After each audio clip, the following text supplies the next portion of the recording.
बिस्मिल्लाहिर्रहमानिर्रहीम इय्याका नअबुदु व इय्याका नस्तईन। अस्सलाम वालेकुम dear students and dear friends. उम्मीद है कि आप खैरियत से होंगे और पूरे जोश के साथ, पूरी लगन के साथ और पूरी ईमानदारी के साथ काम कर रहे होंगे। मैं हूं M A Qadir, welcome to my channel.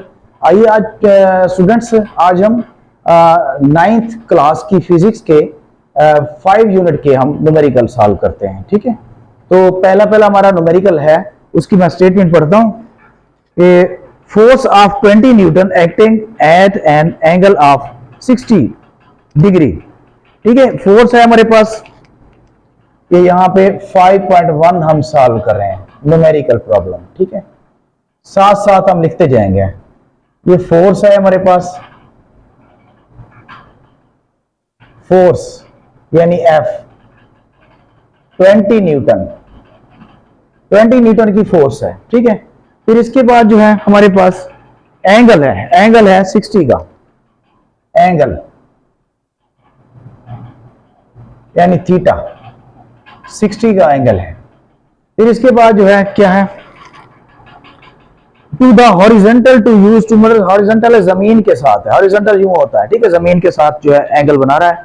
To pull a box, एक बॉक्स को खींचने के लिए, throw a distance of 3 metre across a floor, यानी एक फ्लोर के पार जो है 3 मीटर के फासले पर जो है वो उसको, उस बॉक्स को खींच रहा है। ठीक है, तो मतलब 3 मीटर जो है ये हमारा क्या है, फासला है, डिस्टेंस है। तो यहां लिख लेंगे डिस्टेंस, डिस्टेंस जो है हमारा फासला, इसको ऐसे हम ज़ाहिर करते हैं, ये 3 मीटर है।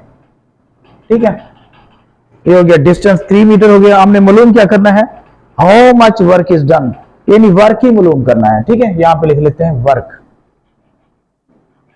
वर्क यानी W is equal to what, ये हमारा गिवन डेटा है। ठीक है, इसको हम मतलब ये उन्होंने दे दिया, बता दिया, स्टेटमेंट कोई भी होती है तो उसमें कुछ वो बता देते हैं, उसको कहते हैं गिवन डेटा, और कुछ जो हमने मालूम करना होता है उसको कहते हैं टू फाइंड। ठीक है, ये हमने वर्क जो है टू फाइंड है, इसको हमने प्रूव करना है। चलो टू फाइंड भी मैं साथ लिख देता हूं यहां पे, टू फाइंड, फाइंड। ठीक है, टू फाइंड में क्या है, वर्क, वर्क हमने फाइंड करना, मतलब W is equal to what, ये हमने फाइंड करना है। अच्छा जी, तो आपको पता है W जो है, W का फार्मूला क्या होता है, W का फार्मूला होता है FS, ये W is equal to F into S, यानी F मल्टीप्लाई S भी कह सकते हैं। ठीक है, या डॉट भी लगा सकते हैं, मल्टीप्लाई भी लगा सकते हैं। तो ये हमारा जो है W FS cos थीटा, क्योंकि थीटा भी तो है ना, W FS cos थीटा इसका फार्मूला है। तो हम इनकी वैल्यूज पुट कर लेते हैं। अब F हमारे पास कितना है, 20 है, मल्टीप्लाई S कितना है, 3 है, और यहां पे cos थीटा कितना है, थीटा हमारे पास 60 है, या थीटा की वैल्यू हम 60 लगा लेते हैं। ठीक है, अब देखिए यहां पे 20 को 3 से मल्टीप्लाई करेंगे तो ये आ जाएगा 60। ठीक है, cos 60, अच्छा cos 60 आ गया। अब cos 60 की अगर वैल्यू हम देखें तो cos 60 की वैल्यू बनती है हमारे पास कोई 0.5। ठीक है, cos 60 की यहां पे 0.5 कर लेते हैं, cos 60 यहां पे लिख लेते हैं, cos 60 इज इक्वल टू 0.5। ठीक है, 1/2 या 0.5 बनता है। ठीक है, तो ये मल्टीप्लाई या यूं कर लेते हैं, इनटू कर लेते हैं, इनटू 0.5। अब ये 60 को 0.5 से जब मल्टीप्लाई करते हैं, ये हो गया 60 मल्टीप्लाई 0.5, तो ये हमारे पास आ जाता है कितना, 30। तो ये 30 हमारे पास आंसर आ जाएगा। और वर्क का जो यूनिट होता है वो आपको पता है, वो जॉल होता है, तो जॉल में इसका आंसर आ जाएगा। तो पहला न्यूमेरिकल इतना सा है। ठीक है, तो आप इसको सॉल्व कर लिया है। अब सेकंड न्यूमेरिकल इसको करते हैं। सेकंड न्यूमेरिकल हमारे पास क्या है, सेकंड की जो मतलब स्टेटमेंट है हमारे पास, a body moves a distance of 5 metre, एक जिस्म है जो 5 मीटर का जो है फासला, 5 मीटर जो है मूव करता है, हरकत करता है, इन अ स्ट्रेट लाइन, सीधी लाइन के ऊपर, मतलब सीधा जा रहा है, under the action of force of 8, और उस पर जो फोर्स अमल कर रही है, एक्ट कर रही है, वो जो है 8 फोर्स ऑफ 8 न्यूटन। 8 न्यूटन की फोर्स उस पर अमल कर रही है। If the work done is 20 joule, अगर वर्क भी यहाँ पे दिया गया, उसमें तो पहले में वर्क नहीं दिया गया था, यहाँ वर्क जो है डन किया गया है वो 20 जूल है। Find the angle which the force makes with the direction of motion of the body, यानी जिस्म के हरकत की सिमत के साथ जो फोर्स जो है वो मतलब एक एंगल बनाती है, वो एंगल हमने फाइंड करना है। तो यहाँ पे हम गिवन डेटा लिख लेते हैं। ये गिवन डेटा, ये हमारा दूसरा न्यूमेरिकल है 5.2 है। तो गिवन डेटा में हमें क्या क्या दिया गया है? सबसे पहले तो दिया गया है हमें मतलब कि 8, हाँ जी, डिस्टेंस दिया गया है 5 मीटर, ठीक है। डिस्टेंस यहां लिख लेते हैं, डिस्टेंस को हम एस से जाहिर करते हैं, तो 5 मीटर डिस्टेंस हमें दिया गया है, ठीक है। फिर इसके बाद हमें दिया गया है मतलब फोर्स 8 न्यूटन दी गई है। फोर्स यहां पे लिख लेते हैं, फोर्स, सॉरी ये फोर्स है, F is equal to 8 newton, ठीक है। तो इस तरह हमें दिया गया है वर्क भी पहले दिया गया है, यानी वर्क डन जो हुआ है यानी W वो कितना है, कितने जूल है। वर्क है हमारे पास 20, ये 20 जूल है, 20 जूल वर्क डन हुआ है, ठीक है। मालूम क्या करना है हमने, टू प्रूव, टू फाइंड जो है वो क्या करना है, टू फाइंड वो करना है हमने थीटा, यानी एंगल फाइंड करना है। यहां लिख लेते हैं एंगल यानी theta is equal to what. तो फार्मूला तो हमारा वही आएगा, ठीक है। फार्मूला हमारा वही आएगा जैसे वो हमने किया कि W is equal to F into S, multiply S भी कह सकते हैं, और cos थीटा, ठीक है। अब की बार क्योंकि जो हमारे पास वर्क है वो हम पहले कर चुके हैं, यानी वो मालूम है हमें, यहाँ 20 जूल है और F हमारे पास है 8 न्यूटन और S है कितना, S हमने क्या फाइंड करना है, एंगल फाइंड करना है। S हमारे पास जो फासला है, डिस्टेंस है, वो 5 है, और cos थीटा हमारे पास है कितना, थीटा मालूम करना है, cos थीटा फाइंड करना है। तो देखिए यहाँ 20, 8 5 40 हो जाएगा cos थीटा। अब यहाँ देखो 40 cos के साथ जो यहाँ क्या हो रहा है, मल्टीप्लाई हो रहा है। जब इसको इस तरफ ले आएंगे तो क्या हो जाएगा, डिवाइड हो जाएगा, 20/40 कर लेंगे, तो ये आ जाएगा cos theta is equal to 20/40। 0 से 0 कैंसिल, 2 1 2, 2 2 4, तो ये आ जाएगा cos theta is equal to 1/2 है तो 0.5 हो जाएगा। अब देखो थीटा को यहां रहने दें, तो यहां पे लिख लेंगे cos इनवर्स ले लेंगे 0.5।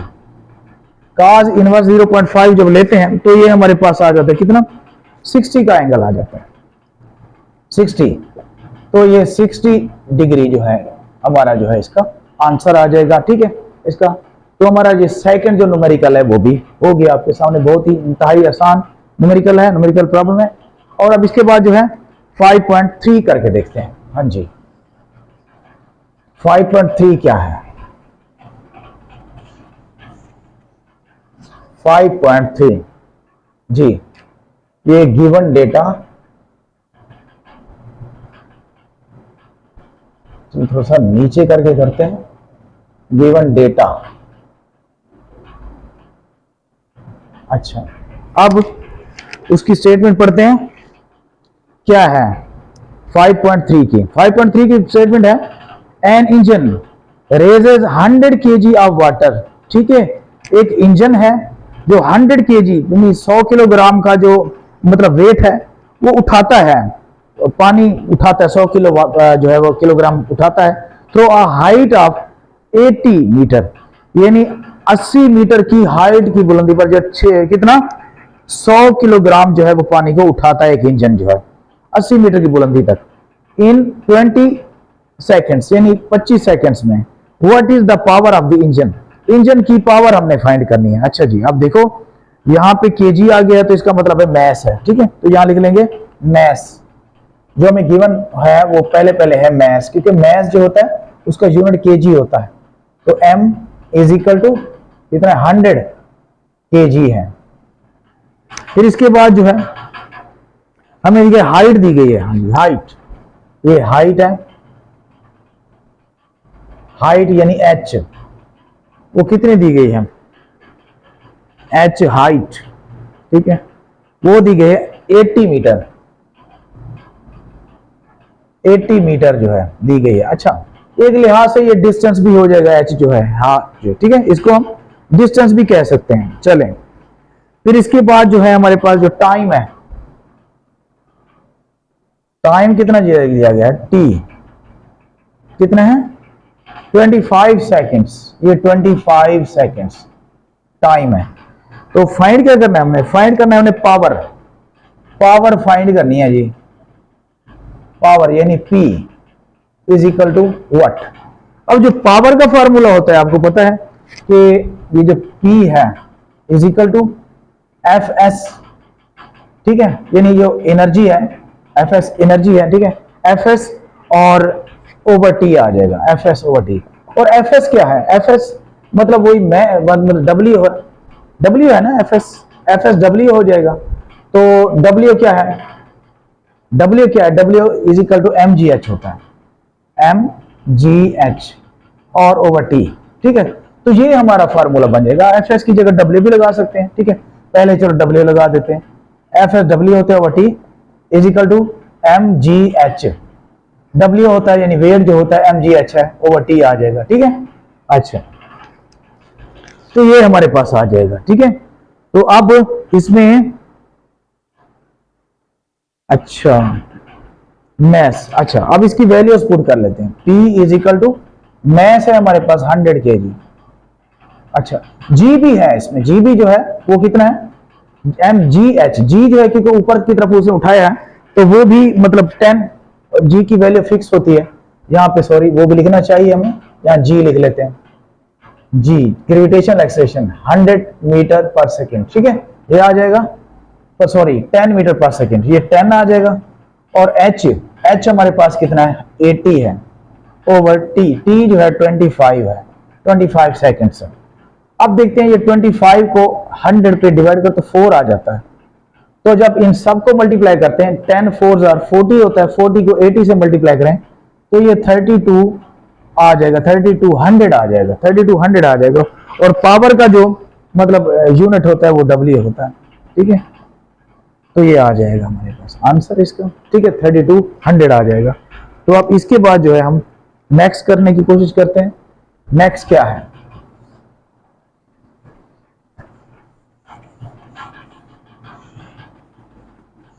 नेक्स्ट है बेटे हमारे पास 5.4, 5.4 न्यूमेरिकल है। 5.4 में है a body of mass 20 kg, ठीक है, जिसम है उसका मैस जो है 20 kg है, इज एट रेस्ट यानी रेस्ट की हालत में है, ठीक है, रेस्ट में सुकून में है। अब 40 Newton force act on it, और एक 40 न्यूटन की फोर्स उसके ऊपर अमल करती है, मतलब पहले रेस्ट में है तो उसकी जो इनिशियल वेलोसिटी है वो 0 है। तो हम यहां लिख लेते हैं, सबसे पहले तो मैस लिख लेते हैं, जो जो चीजें दी गई हैं साथ साथ लिखते जाते हैं। Mass is equal to 40 kg है, 20 kg है, सॉरी 20 kg, 40 नहीं है, 20 kg है, ठीक है। इसके बाद जो है वो रेस्ट में है तो इसमें वी आई जो है वो वी आई इनिशियल वेलोसिटी, चलो मैं यहां हवाला दे देता हूं, इनिशियल वेलोसिटी वो है V I is equal to 0 metre per second, ठीक है, ये आ जाएगा 0 मीटर पर सेकेंड। अच्छा, तो इसके बाद जो है टाइम क्या दिया गया है, of 40 Newton force act on it for 5 seconds, ठीक है। 40 न्यूटन फोर्स, फोर्स जो है हमारे पास जो है फोर्स वो भी दी गई है, कितनी है 40 न्यूटन है, 40 न्यूटन है फोर्स है। और टाइम दिया गया है, टाइम यानी टी, टी है कितना 5 सेकेंड्स, 5 सेकेंड्स। मालूम क्या करना है, अब मालूम करना है हमने kinetic energy, kinetic energy, energy ये टू फाइंड है, मैं इधर लिख रहा हूं टू फाइंड, ये हमने वो कर दी। चले मैं इसको रेज कर देता हूं, सही सही करके लिखते हैं, ठीक है, यहां आ जाएगा टू फाइंड है हमारे पास, यानी काइनेटिक एनर्जी, यहां लिख लेते हैं काइनेटिक एनर्जी, बस यूं कर लेते हैं काइनेटिक एनर्जी। ठीक है, ये हमने फाइंड करना है काइनेटिक एनर्जी। अब काइनेटिक एनर्जी का आपको पता है कि जो फार्मूला होता है, मैं यहां पे ऐसे लिख रहा हूं अभी, यानी काइनेटिक एनर्जी 1/2 mv², ये फार्मूला होता है। अब देखते हैं ये जो फार्मूला है, अकॉर्डिंग टू फार्मूला, ये हमारा जो गिवन डेटा है, क्या ये अकॉर्डिंगली है कि नहीं है? अभी तो ये अकॉर्डिंगली नहीं है। ठीक है, हमें इसके मुताबिक सिर्फ यहाँ पे मैस मौजूद है, बाकी वेलोसिटी हमारे पास नहीं है। ठीक है, तो इस तरह हम वेलोसिटी मालूम करेंगे पहले इसकी। अब वेलोसिटी मालूम करने के लिए क्या करते हैं? वेलोसिटी मालूम करने के लिए हम एट लीस्ट जो है इसका फर्ज करो कि पहली इक्वेशन जो है अगर हम मालूम लिखें कि पहली इक्वेशन अगर हम लगाएं, ठीक है, वेलोसिटी मालूम करने के लिए पहली फर्स्ट जो इक्वेशन हम मोशन लगाएं, तो वो होती है मतलब Vf is equal to Vi plus AT। तो ये होता है। अब इसकी कांडे के लिए भी हमारे पास पूरा डेटा नहीं है, Vi तो हमारे पास है, ठीक है, टाइम भी है, लेकिन Vf अगर हम मालूम करें, यानी Vi तो हमारे पास है, वो आखिर फाइनल वेलोसिटी हमने मालूम करनी है, तो हमारे पास T भी है लेकिन एक्सेलरेशन नहीं है। ठीक है, तो लिहाजा हमें वेलोसिटी से पहले एक्सेलरेशन मालूम करना है।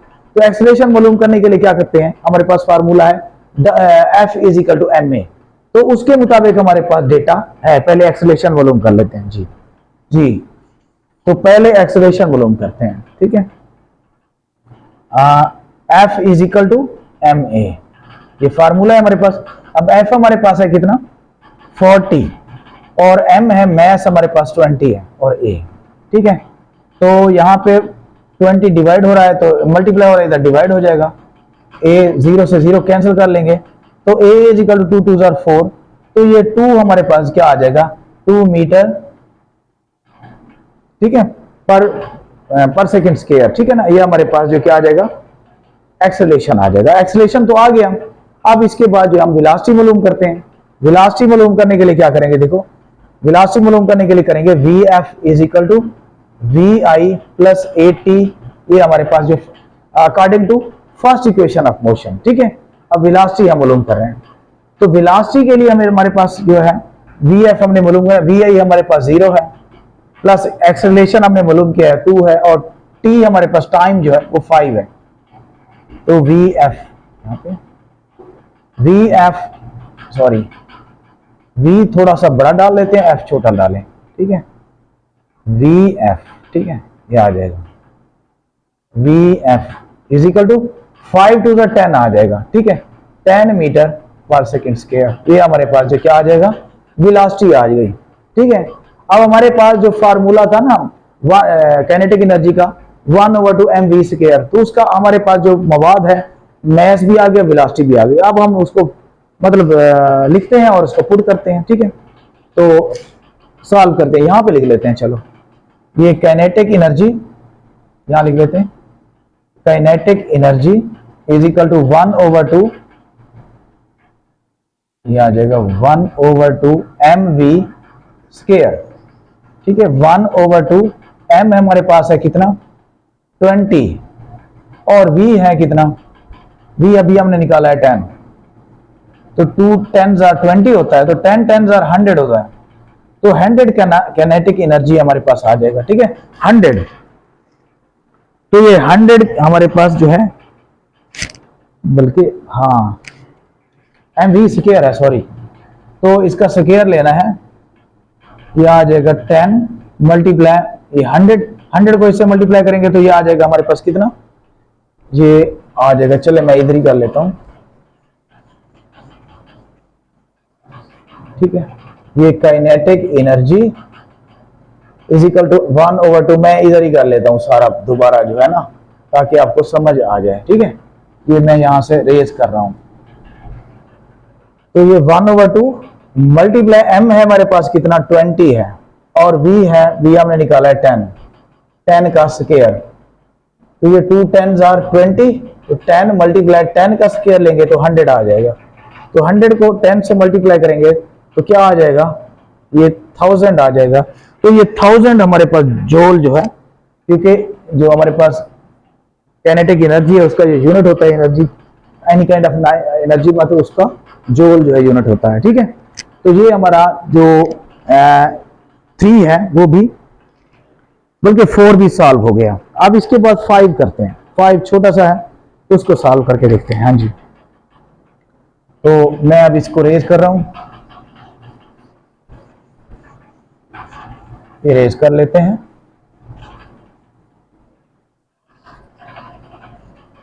5.5 रेज कर लेते हैं। अच्छा, 5.5 की जो मतलब कि हमारे पास स्टेटमेंट है वो ही है, अ बॉल मैस 160 ग्राम। एक बॉल है, उसका जो मैस है 160 ग्राम है, ठीक है, ग्राम में है। अब मैस यहां पे लिख लेते हैं, ये यहां पे लिख लेता हूं गिवन डेटा, पॉइंटर भी और उठा लेते हैं। चलो यहां पे लिख लेते हैं गिवन डेटा। गिवन डेटा ये है कौन सा है, 5.5 न्यूमेरिकल प्रॉब्लम है। तो मैस हमें दिया गया है, यानी m इज इक्वल टू कितना है, 160 ग्राम। 160 ग्राम। अच्छा, मैस का जो यूनिट होता है केजी होता है, आपको पता है, इसको केजी में लाना पड़ेगा। तो 160 ग्राम है, तो मतलब इसको छोटा यूनिट है, इसको बड़े में लाने के लिए इसको क्या करेंगे, एक जो मतलब केजी होता है उसमें कितने 1000 ग्राम होते हैं, तो 160 को 1000 पे डिवाइड कर लेंगे। 1000 पे जब डिवाइड करते हैं तो ये आ जाता है कोई 0.16 kg, ठीक है, 16 kg, 0.16 kg आ जाएगा। अच्छा, फिर इसके बाद जो है उन्होंने कहा है, अच्छा ये तो बॉल का मैस है, इज थ्रोज वर्टिकली, मतलब उनको बॉल को ऊपर फेंका गया है, वर्टिकली सीधा बिल्कुल ऊपर, ठीक है, फेंका गया है। अब बॉल जो ऊपर जब फेंका गया है तो यूं समझें उसमें वो ग्रेविटेशनल एक्सेलरेशन भी तो होगा ना। Ball reaches a height of 20 metre, और बॉल जो है 20 मीटर की हाइट तक पहुंच जाती है, ठीक है। अब ये हाइट आ जाएगी हमारे पास, हाइट यानी h कितनी पहुंची है, ये है 20 मीटर की बुलंदी तक पहुंची है, ठीक है। अब इसके बाद जो है find potential energy gained by the ball at height. अच्छा, और इसमें फिर क्या होता है कि मतलब ग्रेविटेशनल एक्सेलरेशन भी होगा g। अब g जो है आपको पता है 10 मीटर पर सेकेंड आ जाएगा, ठीक है। तो टू फाइंड क्या करना है, टू फाइंड इसमें करना है ये find the potential energy. Potential energy हमने फाइंड करनी है, पोटेंशियल एनर्जी, पोटेंशियल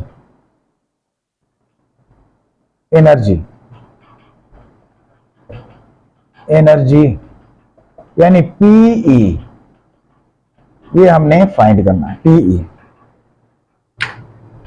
पीई हमने फाइंड करना है। तो अब मैं इसका फार्मूला लिखता हूं, पीई जो है हमारे पास कैसे आएगा, ठीक है। पोटेंशियल एनर्जी जो है यहां पे लिख लेंगे PE, potential energy is equal to mgh आ जाएगा, ठीक है ना। तो mgh, m हमारे पास कितना है, m हमारे पास है 0.16 मल्टीप्लाई g जो है 10 है, और h जो हमारे पास है 20 है। तो इन सबको मल्टीप्लाई कर लेते हैं। इन सबको जब मल्टीप्लाई करते हैं तो ये आफ्टर मल्टीप्लाइंग हमारे पास जो है 32 आ जाता है,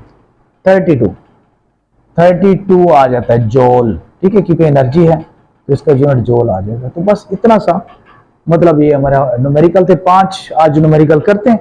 इंशाल्लाह ताला नेक्स्ट 5 बचेंगे वो अगली वीडियो में करेंगे। तब तक के लिए अल्लाह हाफिज।